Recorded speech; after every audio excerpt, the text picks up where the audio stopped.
assumed that by 55, I would be settled, stable, and honestly, slightly superior. Instead, I'm just still out here learning things that feel like I should have gotten the memo on them much sooner. That's not humbling. That's mildly offensive. 55 is not fragile. It's observant. All right, I lie. It's nosy. I'm nosy. It's the age where you realize that you've been following instructions written by people who never had to live inside your body. You don't care the way that you used to, and you're not apologizing for it, which is both freeing and slightly alarming. The last 5 years taught me more than I expected, and none of it came with applause or even a decent warning label.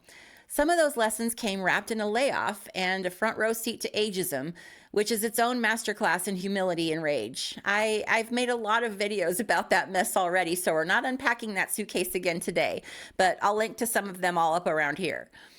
Hi, I'm Sheila. I'm not a coach, I'm not a guru, I'm just your internet auntie with the tea, the scar tissue, and the side eye to bring it all together. These aren't the only things that I figured out in the last 5 years, but they're the ones that landed hard enough that I had to stop, look at myself, and say, well, that's inconvenient. So here we are. Let me try and save you a few years. Here's one that snuck up on me. Your body is not negotiating anymore. In your 30s, you could push through almost anything because you didn't have consequences yet. In your 40s, you negotiated with yourself about sleep and stress like you were going to outlogic biology. In your 50s, your body just stops negotiating and it doesn't care how determined you feel about pushing through. Your body just says no, and there's no appeal process. Sleep matters now. Stress shows up in your lab work, and your back kept receipts for things that you did in 1998. I swear. And let's just talk about the smaller humiliations. Your sleep schedule becomes a fragile diplomatic treaty. If you violate it, there will be consequences. Oh, yes. You can injure yourself sleeping now. I don't know how, but it happens. It's like you lost a fight with your fitted sheet or something.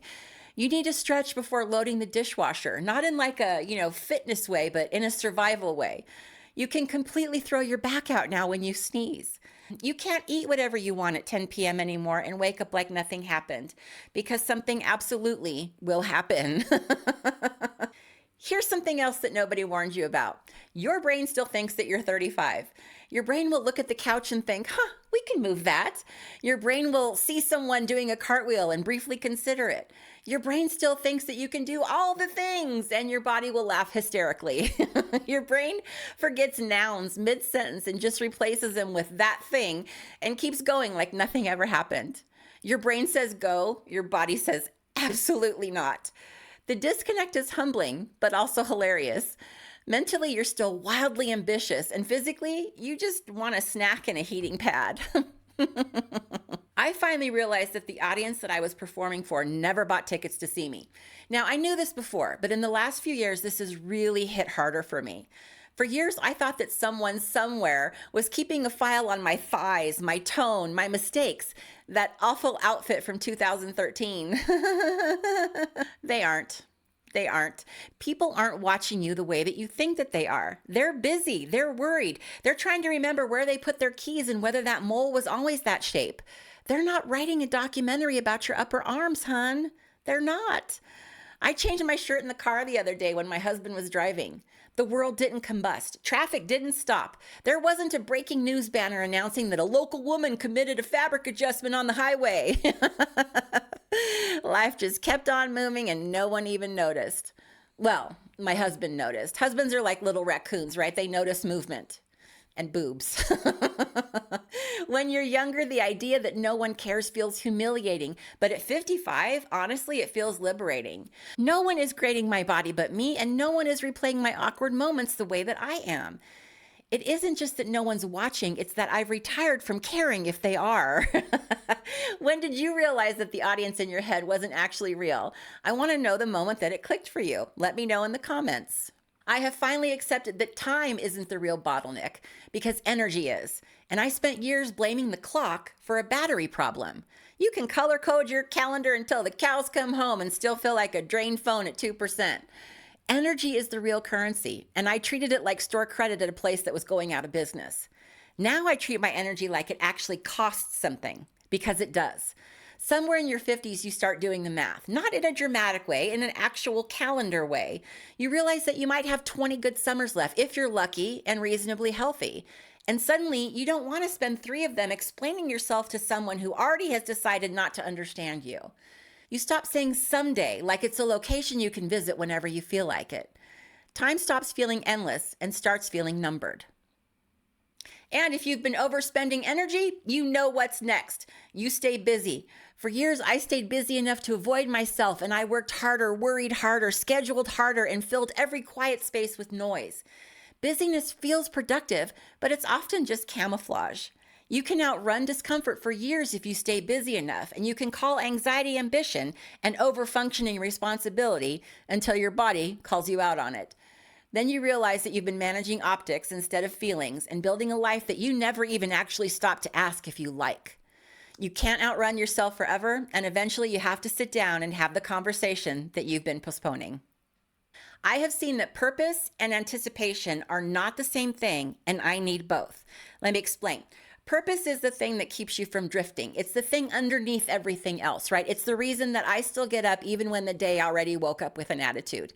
Anticipation is different. It's the thing on the calendar that keeps Tuesday from going sideways. It's dinner plans, it's a trip, it's a project, even a package that I forgot that I'd ordered. It acts like a flare in the distance that says something is coming. Purpose answers the question of why I'm here. Anticipation answers the question of what's next. You can have plans every weekend and still feel hollow, and you can have purpose and still feel bored. Ask me how many times I've tested that theory. They do different jobs. Purpose gives me something to do with my life, and anticipation gives me something to look forward to so I don't get stuck. For a long time, I thought that I was behind, and then I realized that the timeline was totally imaginary. In your 20s and 30s, life feels like a laminated checklist. Graduate, marry, buy, climb, retire, and then die politely. By your 50s, you look around and realize that half the people who finish first are starting all over from the beginning. Nobody is ahead, nobody is behind. We're all just improvising, just winging it day to day. Now, this is something that I've started truly embracing in my 50s. I don't need as many people as I once thought that I did. I spent years curating networks, being agreeable, and maintaining access because I believed that volume meant safety. I thought that if enough people liked me, I'd be less replaceable. Adorable, right? Yeah. Then one day I realized that I can count my real friend circle on one hand, and I wasn't even using all 5 fingers. As you get older, depth replaces volume, and being understood starts to matter more than being liked. You also stop trying to win arguments that you already know that you're right about. There's something very freeing about realizing that you don't need to convince anyone of anything. You can be correct and quiet at the same time. Just let them be wrong. Who cares? As you get clearer about who stays in your life, you get less willing to pretend you didn't see what you saw. You stop romanticizing potential. At some point, you stop saying, they could be great if X thing changed because you've been waiting on if for 10 years. You start evaluating what things actually are, even when it's inconvenient. That shift alone saves years of negotiating with reality because reality does not negotiate back, my friend. At some point, you stop trying to be exceptional and start trying to be okay. You realize that you have spent decades trying to be impressive, irreplaceable, indispensable, and slightly superior. Being okay starts to look luxurious. Being calm starts to look rebellious. You don't need to be the best anymore. It's stupidly freeing. After you stop romanticizing potential, you also stop waiting for permission. One day you wake up and realize that no adult is coming to supervise this. There was never a secret backup team. You are the adult now, whether you feel ready or not. There isn't a more adultier adult who's going to step in and make the call for you. And that realization is both terrifying and freeing. Instead of panicking, you start laughing at the absurdity and you change your shirt in the car on the highway. And once you accept that you are unsupervised, a few other things fall into place. Because apparently no one being in charge also means that you stop policing yourself.